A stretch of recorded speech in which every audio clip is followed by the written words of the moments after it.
Hi guys, welcome to my channel. This is Sneha. Today's topic is why structure is important and why is it important in kindergarten. And there are a lot of topics we will be covering, and there will be some slides too. But to start with, I would like to tell you a small story as my personal experience as a parent here. So when my kids started kindergarten for the first time, I was like really excited, and I thought at least the academic part has been delegated to the teachers, and I don't have to worry much, which like partially ended up well because he really learned good social skills and like street smart skills like how to buy food from the canteen, how to navigate himself through the crowd, just like normal sharing and all the all those external skills, I would say, which is non-academic skills. They were really well taught. I need to give this to the school system here, which wasn't the same in at least our school system in Asian countries. So until then it was really fine, but as after 6 months, when I started looking at his lessons and started taking lessons again, he was still like rolling dice and adding up single digit numbers for 6 months. So that was a little bit alarming for me because which is okay with some parents, but at least personally it was alarming for me for two reasons. One is like he was losing time, and why time is very sensitive at this age, that I will discuss a little bit elaborately in my next slides. So, how to build a strong foundation in kindergarten and things to focus on when your kid starts kindergarten and why. So, as I was talking about why time is very sensitive, because there is I don't know if you are from Montessori background. Some people might know this already. So there is something called sensitive period in a child's development.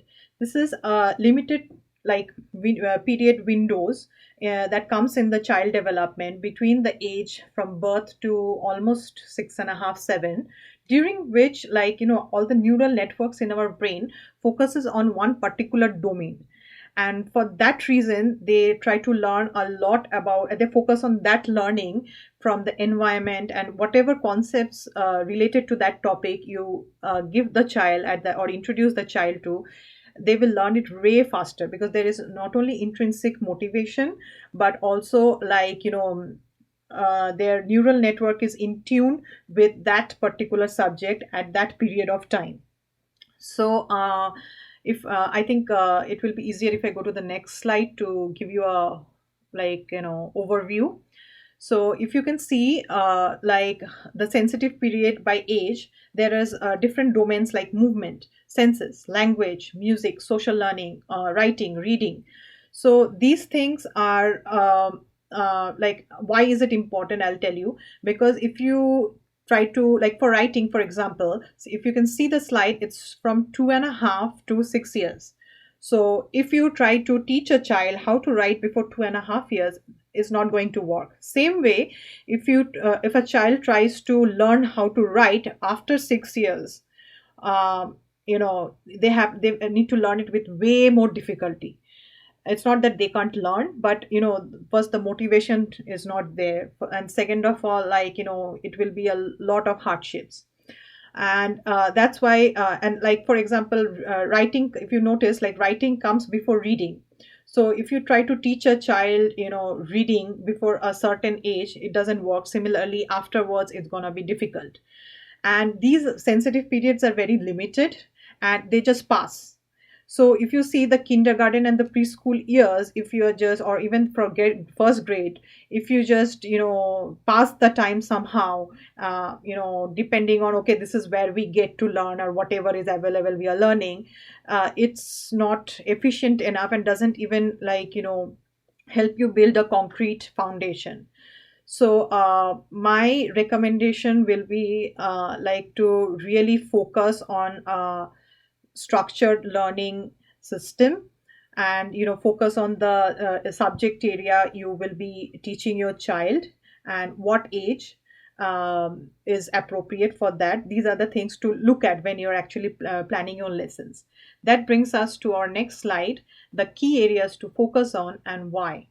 So in as far as kindergarten is concerned, like the vital areas will be definitely math and language, but language being the most important.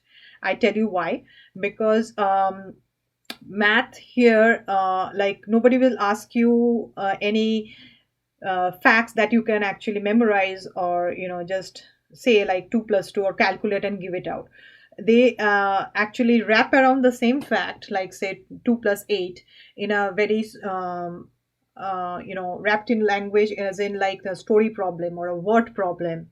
So comprehension skill and reading skill is very, very important. And same goes for other domains like science and social studies. It's all comprehension based, text based, so and analytical based. They will never ask you something that you can memorize, or a definition of say water cycle, or definition of this. Everything is like language based. So language is like the like mother, or the main subject on which all the other subjects are depending on. And math in fact gets easier once the language is thorough. So language is definitely the first thing you should be focusing on. Once you get the hang of it, parallelly I would start math. And if your child is not taking any gifted or standardized tests like ALSAT, COGAT, or NNAT, then you don't need to focus much on science and social studies at this level. But if you are planning to send your child to gifted learning testing, and all kinds of standardized tests, they need to learn at least the basics of science and social study terminologies. For example, like they will not ask you very complicated questions like, what are the properties of say solid, liquid, gas, or what is a pulley. But they need to know at least what is the difference between a metal and non-metal, what a magnet attracts and what not, or what is a good characteristics of a good citizen. What are the characteristics of a good citizen? Because in this way, if they don't have the basic knowledge about all these concepts, I don't think many of you can score well with the, especially the language part in the gifted testing. But in case you are not planning to send your child to gifted testing, just stick to language and math, being language being the main focus. And as I walk through the other lessons, I will guide you more about why and what to follow. Till then, take care and goodbye.